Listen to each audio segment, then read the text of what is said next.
ఉన్న బంగారాన్ని విడిపించి ఆ రోజు ఆన్లైన్ రేటుకే మేము కొంటాం. Sharma gold company. నమస్కారం, సుమన్ టీవీకి స్వాగతం.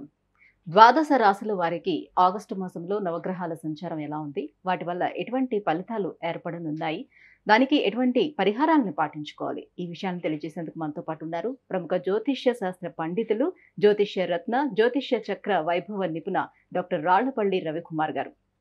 గురుగారు నమస్కారం. నమస్కారం. గురుగారు, ఈ ఆగస్టు మాసంలో ద్వాదశ రాశులకి ఎలా ఉండబోతుందో తెలుసుకునే ముందు నవగ్రహాల సంచారం ఏ రకంగా ఉందో తెలియజేస్తారా? తప్పకుండా. శరదిందు సమాకారే పరబ్రహ్మ స్వరూపిణి వాసరాపీఠ నిలయ సరస్వతి నమోస్తుతే. అందరికీ నమస్కారం. ద్వాదశ రాశుల్లో అంటే ఈ నెల ఆగస్టు నెల ద్వాదశ రాశుల్లో నవగ్రహాలు ఎక్కడ ఉన్నాయో ఇప్పుడు తెలుసుకుందాం. ముందుగా సూర్యుడు వచ్చేసి మనకి స్వస్థానమైన సింహరాశిలో ఉంటారు. అలాగే బుధుడు కూడా సింహరాశిలో ఉన్నారు. అలాగే శుక్రుడు కూడా ఈ నెల అంతా కూడా మనకి సింహరాశిలో ఉంటారు. అలాగే కుజుడు వచ్చి మనకి వృషభ రాశిలో ఉంటారు. గురువు వచ్చేసి మనకి వృషభ రాశిలో ఉంటారు. అలాగే శని స్వస్థానమైన కుంభరాశిలో ఉంటారు. అలాగే రాహు వచ్చి మనకి మీన రాశిలో ఉంటారు. ఇక కేతు వచ్చేసి మనకి కన్యా రాశిలో ఉంటారు. ఇవి ఈ నవగ్రహాలు ద్వాదశ రాశుల్లో ఈ నెలలు కూడా ఈ స్థానాల్లో ఉంటారు. గురుగారు, ఈ ఆగస్టు మాసంలో మకర రాశి వారికి నవగ్రహాల స్థితిగతులు ఎలా ఉన్నాయి, ఎటువంటి ఫలితాలను ఇస్తున్నాయి? తప్పకుండా. మకర రాశి అనగానే మనకి ఉత్తరాషాఢ 2, 3, 4 పాదాలు, శ్రవణం 1, 2, 3, 4 పాదాలు, ధనిష్ట 1, 2 పాదాలు, ఈ నక్షత్రాల సమూహం మనకి మకర రాశిలోకి వస్తుంది. మకర రాశి వారికి బాగానే ఉందని చెప్పుకోవాలి. ఎందుకంటే ముఖ్యంగా గురుబలం పరిపూర్ణంగా ఉండడం, అలాగే తృతీయంలో రాహు, భాగ్యస్థానంలో కేతు చాలా బాగుండడం, అలాగే ఏలినాటి శని కూడా వెళ్ళిపోతూ తప్పకుండా మీలే చేస్తాడు. ఎందుకంటే ఇంకా 8 నెలలే ఉంది కాబట్టి తప్పకుండా సహాయ సహకారాలు చేస్తాడు వెళ్తూ. కాబట్టి వీరికి పట్టిందల్లా బంగారం చెప్పుకోవచ్చు. శ్రమ, కాలం, ధనం వ్యర్థం కాకుండా ఉంటుంది. అవసరానికి డబ్బులు సమకూరుతాయి, రావాల్సిన బాకీలు వసూలు అవుతాయి, ష్యూరిటీ స్పెక్యులేషన్స్ కలిసి వస్తాయి, మధ్యవర్తిత్వం వహించవచ్చును. అలాగే ఇంట్లో శుభకార్యాలన్నీ కూడా ఖచ్చితంగా జరుగుతాయి. విద్యార్థులకి, రాజకీయ నాయకులకి, క్రీడాకారులకి, పత్రికా రంగం వారికి, యూట్యూబ్ రంగం వారికి, మూవీ రంగం వారికి వీరందరూ కూడా పట్టిందల్లా బంగారం చెప్పచ్చు. వ్యాపారస్తులు కూడా కొత్త వ్యాపారం స్టార్ట్ చేయొచ్చు, లేదంటే ఎక్స్పాన్షన్కి వెళ్ళచ్చు. అలాగే మూడం కూడా వెళ్ళిపోతుంది కాబట్టి ఆగస్ట్ 1 వీక్లో కొత్త వ్యాపారం కూడా మీరు స్టార్ట్ చేసుకోవచ్చు. అలాగే క్రెడిట్స్ ఎక్కువ ఇచ్చినా కూడా నష్టమే లేదు. అప్పులు వాళ్ళ బెడత తప్పుతుంది, అప్పులన్నీ కూడా తీరుతాయి. మీకు కొత్త అప్పులు చేయాల్సిన అవసరం ఉండదు. అలాగే అవివాహితుల వివాహం, సంతానం లేని వారి సంతానం, నిరుద్యోగులకు ఉద్యోగం రావడం, ఉద్యోగస్తులు ప్రమోషన్స్ రావడం, ఇవన్నీ కూడా జరుగుతాయి. ఈ మకర రాశి వారికి మనం చూసుకుంటానికి గత 7 ఏళ్ళ నుంచి ఏలినాటి శని ఉధృతి చాలా ఎక్కువగా ఉంది. నేను కరోనా టైంలోనే యాక్చువల్గా ఎక్కువగా ఇబ్బంది పడింది మకర రాశి వారు. ఎందుకంటే 2020 జనవరి నుంచి మకర రాశిలోకి శని ప్రవేశించింది.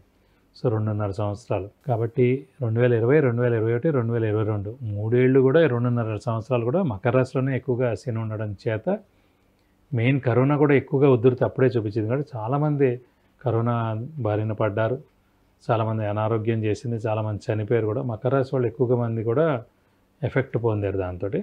సో అవన్నీ ఆల్రెడీ పొందారు కాబట్టి ఇప్పుడు వెళ్ళిపోతూ తప్పకుండా మేలు చేసే వెళ్తుంది. కాబట్టి ఖచ్చితంగా మకర రాశి వారికి ఈ సంవత్సరం కాలం అంతా కూడా విపరీతంగా చాలా బాగుంటుంది. తర్వాత కూడా నెక్స్ట్ ఏడాది ఏప్రిల్, మే తోటి వెళ్ళిపోయిన తర్వాత 2.5 సంవత్సరాలు ఇంకా శని తృతీయంలో ఉంటాడు కాబట్టి ఇంకా గోల్డెన్ పీరియడ్ కూడా. కాబట్టి మీరు ఏం ఊహించక్కర్లేదు, ఖచ్చితంగా చాలా బాగుంటుంది మీకు. కొద్దిగా మీరు హార్డ్ వర్క్ చేయండి, అలాగే దైవాన్ని నమ్ముకోండి. స్పెక్యులేషన్ జోలు కూడా ఎక్కువగా వెళ్ళకండి. సాధారణంగా అంటే చాలామంది ఈ మధ్యన జ్యోతిషం మాకు కలిసి రావట్లేదు, జ్యోతిషం చెప్పించిన చాలామంది బెట్టింగ్లు కూడా వెళ్తున్నారండి. సో మనం ఏం చెప్పాం, బెట్టింగ్లు కట్టమని, లేకపోతే స్పెక్యులేషన్ జోలికి వెళ్ళమని, లేకపోతే ఆ షేర్ కొనమని, లేకపోతే ఫలానా వాడు నెగ్గుతాడు, ఈ రాజకీయ నాయకుడు నెగ్గుతాడు, ఈ పార్టీ నెగ్గుతుందని. సో బెట్టింగ్లు అనేవి ఎప్పుడు కూడా దాని జోలికి వెళ్ళకూడదు, స్పెక్యులేషన్ జోలు కూడా వెళ్ళకూడదు. సో మన చేతుల్లో 50-50 ఛాన్సెస్ 99 మంది దగ్గర పోతే ఒక వ్యక్తికి వస్తుంది ఆ డబ్బు అంతా. కాబట్టి 99% సక్సెస్ రేట్ ఉండదు. సో 1% సక్సెస్ రేట్ ఉంటుంది. కాబట్టి మీరు బెట్టింగ్లు కట్టి మీరు ఆ సినిమా, మీరు ఆ రాజకీయ నాయకులు నెగ్గుతారని, ఆ పార్టీ వాళ్ళు నెగ్గుతారని వాళ్ళ మీద బెట్టింగ్లు కడితే ఎవరేం చేయలేరు. సో దానికి జ్యోతిష్యం వర్తించదు. సో మీరు కష్టపడి మామూలుగా హార్డ్ వర్క్ చేసి దైవాన్ని నమ్ముకొని మంచి పద్ధతిలో మీరు వెళ్తే కనుక అందరికీ జనాలు సహాయ సహకారాలు చేస్తూ అప్పుడు మీరు సక్సెస్ అవుతారు, మీ టైం బాగుంటుంది. అందుకని మీరు బెట్టింగ్లు అవి కట్టి, అలాగే అలవాట్లు కూడా అండి, ఇప్పుడు డ్రగ్స్ తీసుకుంటారు, సిగరెట్లు, మందు, ఇవన్నీ కూడా విపరీతంగా పెరిగిపోయాయి. సో మామూలుగా లేవు అలవాట్లు కూడా. సో మీకు వచ్చే 100 రూపాయలనే మీరు 200 ఖర్చు పెట్టేసి అప్పులు చేసేసి ఉన్నారనుకోండి, అలాగే ఇవన్నీ కూడా మీకు ఏం వర్తించవు, ఏం చెప్పినా కూడా ఏం జరగవు. సో మీరు క్రమశిక్షణతో ఉండి పేరెంట్స్ని జాగ్రత్తగా చూసుకుంటూ వాళ్ళ యొక్క బ్లెస్సింగ్స్ తీసుకుని మీరు హార్డ్ వర్క్ చేసి మీరు ముందుకెళ్తే కనుక తప్పకుండా సక్సెస్ అవుతుంది. చెప్పినవన్నీ కూడా ఖచ్చితంగా జరుగుతాయి. అంటే బేసిక్గా మకర రాశిలో ఉండేవాళ్ళు ఏ ఫీల్డ్లో ఉండే వాళ్ళకి బాగా కలిసి వస్తుంది, ఏ ఫీల్డ్లో ఉండే వాళ్ళకి లేదు బాగాలేదు ఇప్పుడు? అంటే ప్రస్తుతం అలాంటివి ఏముండదండి. మన జాతక ప్రకారం ఏవైతే మనకి ఫీల్డ్ ఉంటుందో ఆ జాతకం రీచ్ అయ్యే మనం చదువు కానీ ఉద్యోగం కానీ అవన్నీ పరిసరాల ప్రాంతాలు కానీ అవన్నీ మనం ఆటోమేటిక్గా ఎంచుకుంటాం. ఖచ్చితంగా అందులో ఉన్నదే మనం ఎంచుకుంటాం కానీ లేనిదే మనం ఎంచుకోం.